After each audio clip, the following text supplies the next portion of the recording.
तो ये सिंपल सा प्रोसेस है जो मैं as a ghost writer for content creation use करती हूँ।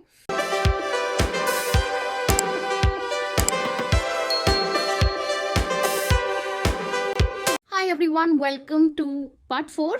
If I'm not wrong, I've actually lost the count कि ये कौन सा part है अभी, because like I said in the very first video as well कि this is going to be a long project. So जो third part था उसमें मैंने आपको बताया था कि मैंने अपने क्लाइंट की लिंक्डइन प्रोफाइल को कैसे सेटअप किया है, कैसे मैंने उनके पूरी प्रोफाइल के सारे फीचर्स को यूज़ करके I have setup this profile for him where he will be establishing himself as a thought leader and as a founder. But उस लास्ट वीडियो के जो कि पार्ट 3 है उसके एंड में मैंने आपको ये भी बताया था कि मैंने एक्चुअली कुछ रिजल्ट्स का स्क्रीनशॉट ऐड किया था लास्ट वीडियो में। तो मैंने वहाँ पे आपको ये भी बोला था कि नेक्स्ट वीडियो जो होगी उसमें मैं आपको पूरा जो कंटेंट क्रिएशन का प्रोसेस है लिंक्डइन का for my client, I will take you through that.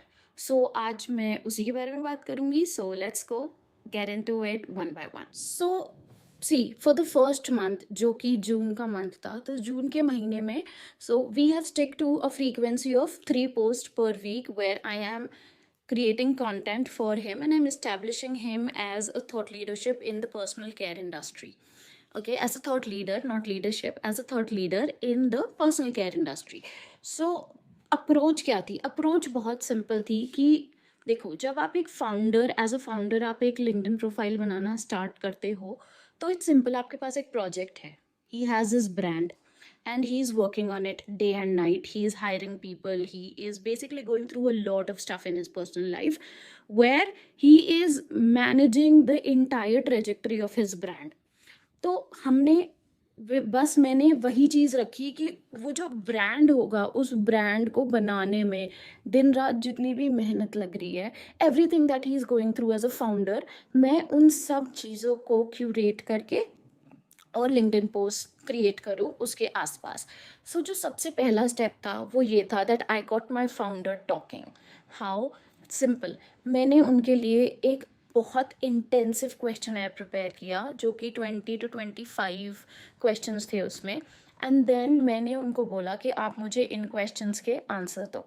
अब वो आंसर या तो वो मुझे लिख के दे सकते थे और either he could just speak to me directly. My client preferred writing them. तो जब वो क्वेश्चन है मेरे पास आया उसके बाद मैंने क्या किया, I fed that to ChatGPT and मैंने चैट जीपीटी को बोला कि इस क्वेश्चन के बेसिस पे, ये जितनी भी कॉन्वर्जेसन है इसके बेसिस पे it gives me content ideas. अब आपका डिपेंड करता है कि आप कितने कंटेंट आइडियाज़ चैट जीपीटी से पूछ रहे हो। आप 1 महीने का कंटेंट पूछ रहे हो, 3 महीने का, 6 महीने का, completely depends on your prompt there. So मेरा तो प्रॉम्प्ट ये था, मुझे अब याद भी नहीं है तो मैं उसे स्क्रीन पे ऐड कर दूंगी और डिस्क्रिप्शन में भी कि मैंने ये प्रॉम्प्ट दिया था, ठीक है।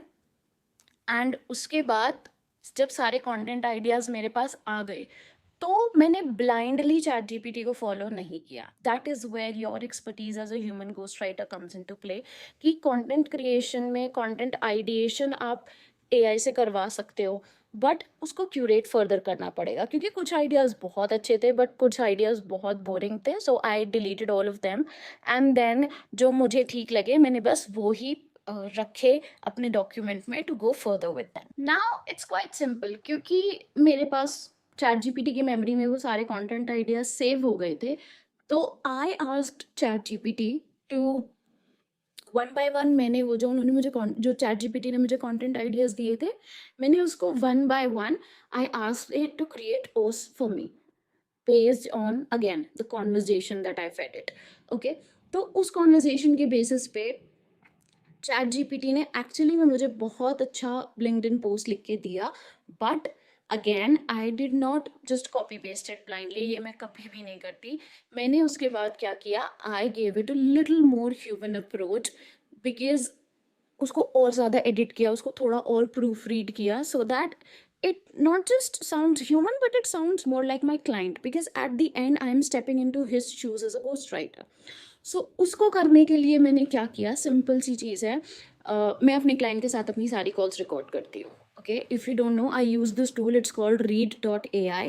तो आप इसको अपने जूम या फिर अपने गूगल मीट के साथ इंटीग्रेट कर सकते हो एंड वो ऑटो रिकॉर्ड करता है सारी कॉल्स। एंड मैं फ्री जो सब्सक्रिप्शन है उसी को यूज़ कर रही हूँ, क्योंकि इतने में मेरा काम चल जाता है। लाइक जो मेरी मेन क्लाइंट कॉल्स होती हैं, I get like I get them recorded because of the free subscription. So when because I have all of those on record, so I actually go back and I see how the client is talking, what are the words that they're using, कौन से ऐसे phrases हैं या फिर words हैं या feeling है जो वो बार बार use कर रहे हैं. So I try my best कि मैं उस word या उस phrase को या उस feeling को, उस emotion को अपने content में दोबारा से लेकर आऊँ. That is where my role as a ghostwriter comes in. तो ये सिंपल सा प्रोसेस है जो मैं as a ghost writer for content creation use करती हूँ, ठीक है. एंड इस प्रोसेस को यूज़ करने के बाद वो रिजल्ट्स थे जो मैंने पिछली बार वीडियो पे आपको शो किए थे. I add them again here in this video. But ये अभी रीसेंट रिजल्ट्स हैं जो as of first week of July I have like basically got those results for my client. Okay, now अगर इस पूरे प्रोसेस से रिलेटेड आपका कोई क्वेश्चन है then feel free to comment it, because next video में मैं बात करूँगी इस प्रोजेक्ट की ब्लॉग कंटेंट स्ट्रेटजी की. Because yes the website is almost live and अब I will I am ready to take over the website and then start working on the SEO of this website, of this brand. So I will talk about that in the next video. But in case if you have any other specific thing that you would like me to talk about related to this client project, then make sure you drop your comments below. I will see you in the next video. Until then, keep freelancing. Bye.